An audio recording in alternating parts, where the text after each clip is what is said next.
Hello everyone, welcome to the new series of chemical bonding. So, previously we have discussed some basics of inorganic chemistry, that is filling of electron in an atom. So, if you have didn't watch those, you can watch it, right? And uh, and our organic chemistry syllabus is also running parallelly. We have already learned the degree of carbon, and IUPAC also will be the videos will be uploaded soon, and physical chemistry is also going to start. So we are going to start inorganic chemistry from today. So let's start with chemical bonding, right? And today we are going to start it through with Coastal-Lewis theory.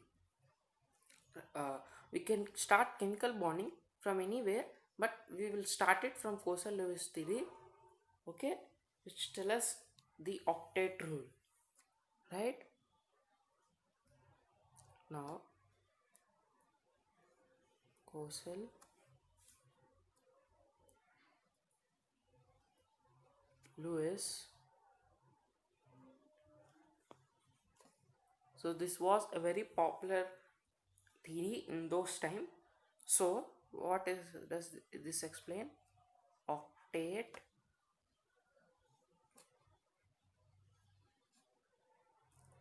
octet rule.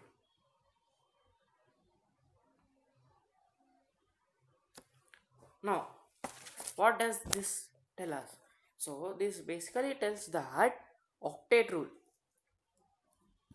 basically tells us that atoms combine in such a way that they achieve stable octet. So you will all know what is octet rule. Let me explain what is octet rule. So if I've taken example of neon. So when I have neon, now tell me what is the atomic number of neon? It's 10, right?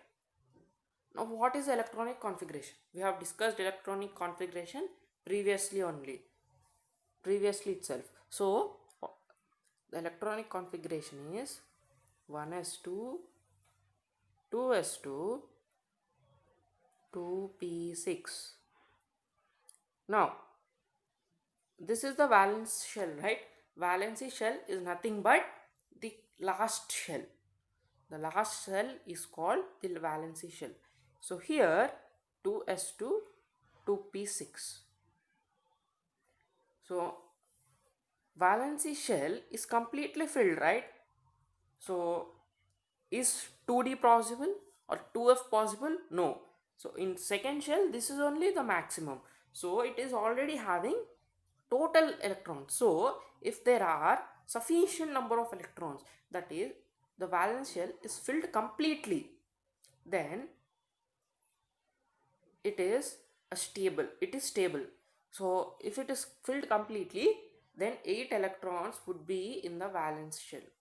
So you can see here 6 plus 2 is equals to 8. Whereas in sodium, what is the atomic number? 11, right? Now 1s2, 2s2, 2p6 and 3s1. Here it is not filled completely, so it is not stable, right? So what this sodium does is it would lose one electron, to lose this electron, and it would have a configuration, this one. Now it would be stable. So octet rule means it should have 8 electrons in its valence shell. So this neon, argon, krypton, xenon, radon and helium, these are inert gases because they have stable electronic configuration. They have octet configuration. So this is octet rule. So there should be 8 electrons in the valence shell so that there would be stable. They would be stable. Now in octet rule we have, so we'll be discussing in the next lectures, would discuss the ionic